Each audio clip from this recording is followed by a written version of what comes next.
G'day guys, welcome. When I'm having a coffee, what does it generally mean on this channel? What am I about to do? Obviously make a video, but what type of video? It's preview time on My Blue Heaven. It is round 11.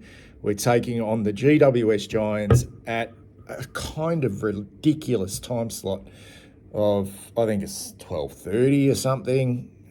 Bizarre time at Marvel, and it's a big game again for us. So I've got my coffee, and before I get on to the preview, can you hear that? What do you think that is? What do you think it is? It's a packet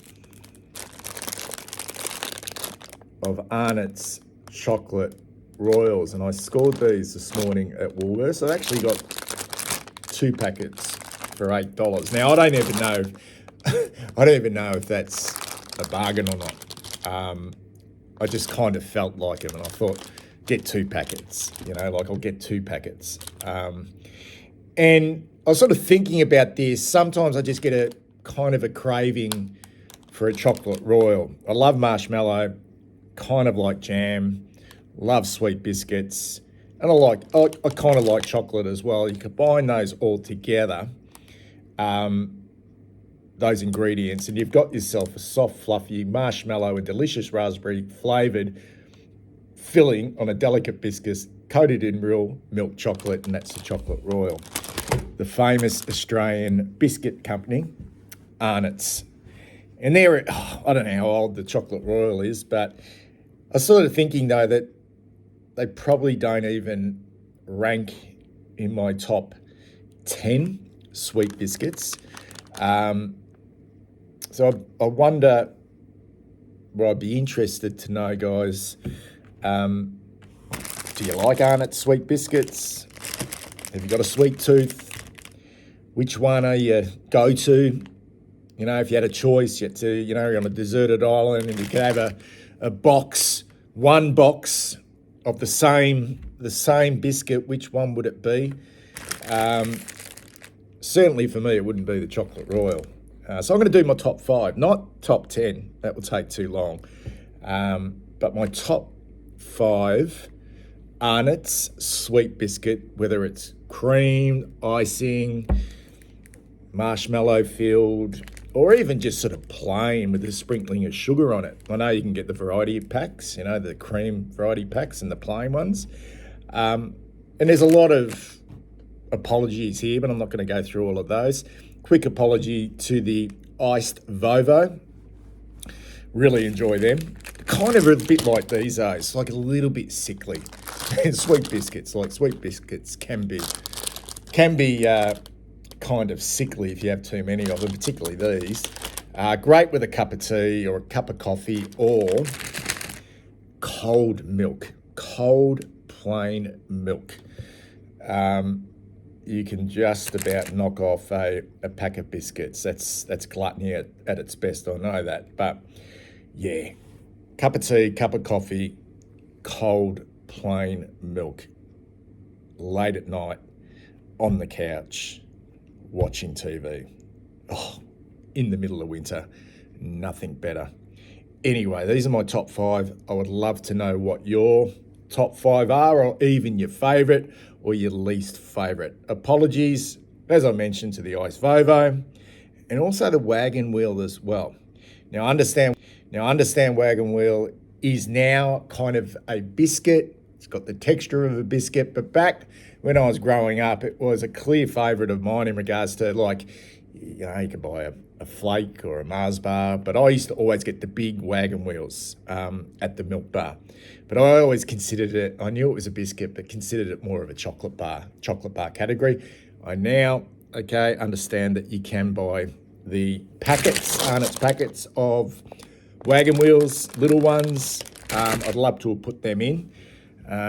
But I didn't. I went more the traditional biscuit, Arnott's sweet. And it's got to be Arnott's. Don't give me some other crap, Aldi crap, Aldi's actually. I'm not going to criticise Aldi, but like last week when I reviewed the chocolate, the Cadbury chocolates, people going, "Oh, that's not real chocolate. That's not real Turkish delight. You got to get the dark chocolate. You got to do this. You got to go to fucking Brazil and all that crap." No, I'm a bogan from Werribee. This is how I roll. Okay, Cadbury's, Arnott's. Okay, so it's got to be Arnott's, guys. All right, number 5. So this is my top 5. All right. First is Arnott's TikTok. Oh, it's been one of my favourites since I was a kid. I don't know how old the TikTok is. Are the times different on the back? But Jesus Christ, whatever that icing is that they use, that hard icing, it's just glorious. All the different colours. Oh, the TikTok for me, the Arnott's TikTok is magnificent. Combination of that biscuit and that kind of bizarre sort of concrete-like crackly icing. Beautiful. Number 4, Monte Carlo, absolute classic. You can sort of open it up and you've got that sort of swirly, sort of middle, sort of creamy stuff in them. Oh, yeah, magnificent. Love a Monte Carlo. Number 3 is the lemon crisp. Is there a better combination, and I know it's not my number 1, but is there a better combination of that sweet lemon middle and the sweet biscuit on the outside, but with the salt, so the sweet and the savoury? I don't think so. That is an absolute classic and very unlucky, guys, not to be at number 1. Number 2, this is like I feel a little bit guilty because I can knock off just about a whole pack of these in a day. Once I start, it's very difficult to stop, and that is the shortbread cream. Oh, that shortbread. Oh, someone will say, "Well, that's not real shortbread. That's not real shortbread. You've got to go here to get real." I understand that, but whatever they've used to get that shortbread, for the shortbread cream, it just melts in your mouth. It's so, and the cream in the middle, perfect combination. And the number 1, good, just magnificent, is the Venetian. It's a classic. That vanilla icing on top, the biscuit is glorious, and then there's that little raisins or currants or whatever it is inside that biscuit. Is the perfect combination. There's the top 5, guys. I would love to know yours. Sorry about that, guys. I spilled something on my t-shirt, so I had to go change it. Let's get on to the footy. Apologies.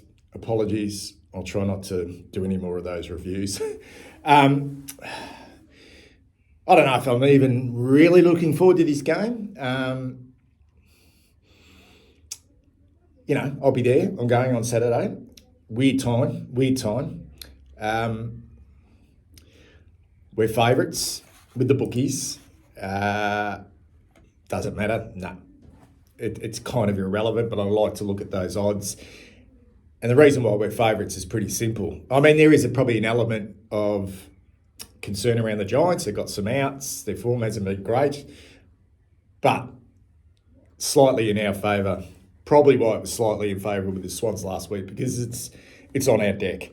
It's not like the Giants can't come to Melbourne and win a game of football. It's just that they're not playing well enough at the moment.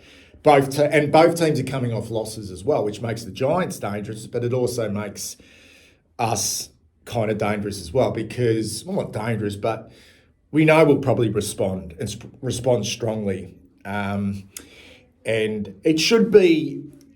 it's going to be really interesting to see if the Giants do really respond, because they were super poor last week.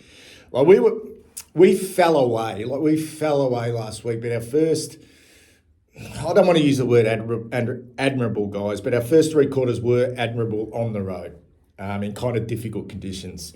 It gets at a venue we never do well at, against a team that was desperate to win. Like, I'm not making excuses here. Like, we weren't good enough. Essentially, we weren't good enough. But it wasn't I don't know, it wasn't a horrible display, but the Giants were horrible last week. So you would think they're going to be breathing fire. I mean, I didn't watch the game against Freo. I've only watched the mini match of that game. But that was such a surprise. Like, that was such a surprise to me, given the way they played against Geelong the week before, to get back to home. I can't imagine guys being a part of a professional football team in this huge competition where stadiums are packed all over the country, but you happen to play for the one club that hardly has any support like that. There was hardly anyone there last week. I couldn't imagine week in, week out not to at least get that energy sometimes. And I believe it does help. And yeah, I don't know if there's a small percentage in that. Does it get to them after a while? I'd love to know the psychology around being at home and the comfort of your own home, but also the psychology of not having a fucking fan base, really. But they won in Geelong with hardly anyone there, just a sprinkling of little orange supporters behind the goals with flags. It didn't affect them that night. But it is an interesting observation from my point of view. It's like, where do they get there? Like, we sometimes see the crowd as just generating that enthusiasm when you're coming back, and that energy after a goal, but they don't have it. They just don't have it. But I'm fully expecting us to win this game. I'm super confident, like 90%. Now, I've already said that I feel like there's so many still concerns around our list and concerns around the coaching as well. But if the Giants are struggling around the ball, and they've got some significant outs at the moment around the ball in their engine room, and it's a part of our game, we'd love some more outside run. We'd love some more class. We love all that. And you look at the Giants, traditionally they've got the class, they've got the run. Whitfield, Lockie Ash is a gun. He's a gun. They got the speed. But if this game, and we'll try. I suppose we'll be working on our outside game. But if this game is around the contest, and it's a similar way to which the game was played last week against Fremantle, who just beat them up. Who just beat them up around the ball. Smashed in centre clearances, smashed in contested possession, stoppages around the ground. It all went the way of Fremantle, who were out of form, were out of form themselves. And they didn't really kind of fire a shot.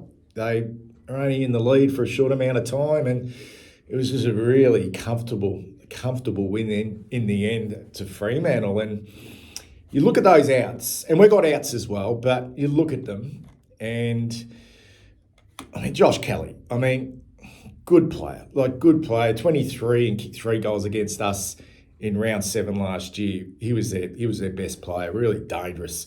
Brent Daniels in that game where we led, remember that game? We were just all on cloud 9 over there in round 18, kicked 8 goals in the first quarter.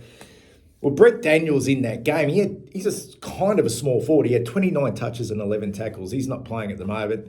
The veteran Steve Cornelio, who's as hard as a duck's beak, he had 28 and kicked a goal against us in round 18 last year. I know they're old and experienced, but you take them away from the midfield, that extra layer.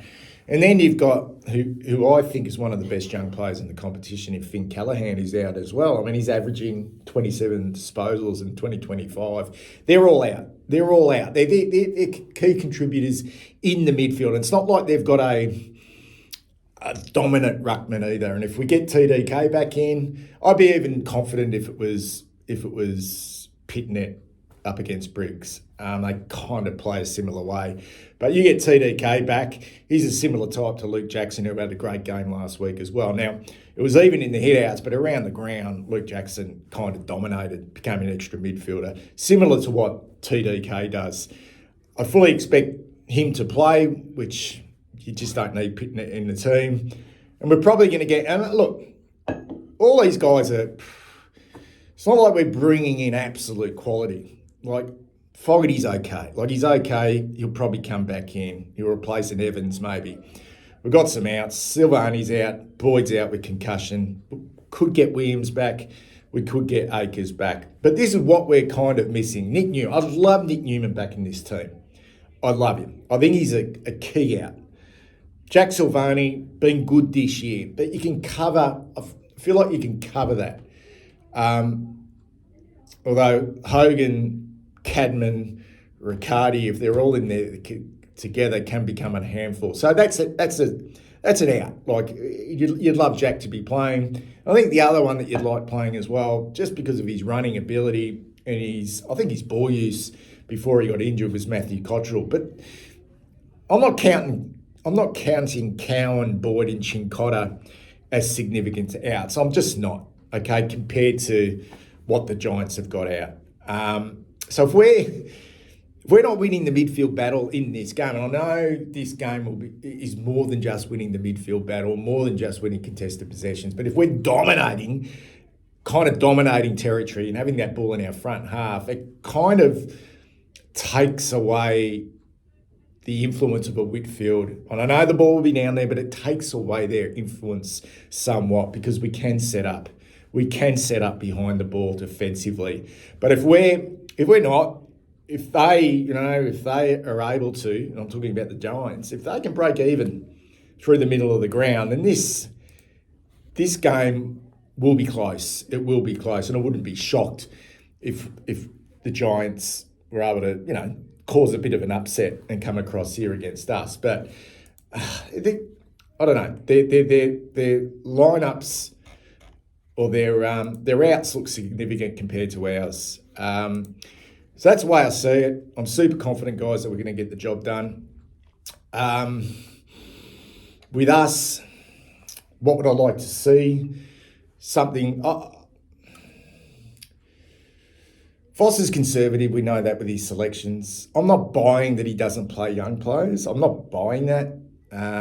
Cooper Lord has had opportunities. Will White's getting opportunities. I mean, Lockie Cowan, Ollie Holland's got opportunities in their first years. There's a plethora of young players that have got opportunities in this game. But what I'd probably really like to see in this game is potentially bring in Billy Wilson. I think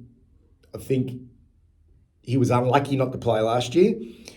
His form at the start of the year, they were sort of shifting him into the midfield. It didn't quite work. Now they've got him down back and he's built some really solid form over the last 3 weeks.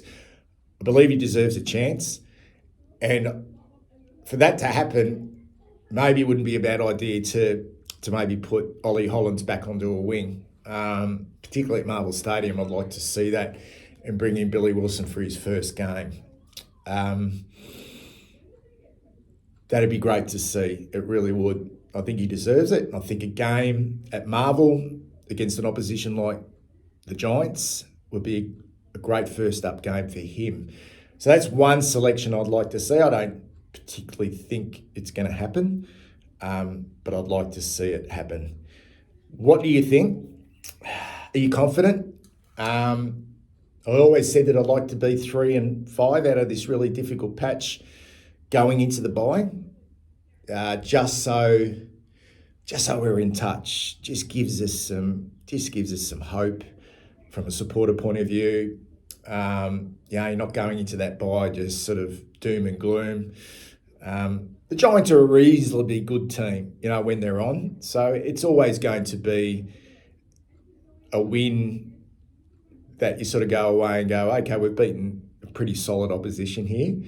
But they are down a little bit on confidence, and they have got some significant players out through the middle of the ground, which makes them really vulnerable, particularly away from home. But they were poor at home last week, so they could be dangerous. Tell me what you think, and I'll see you in the review probably on Sunday or Monday. Take care.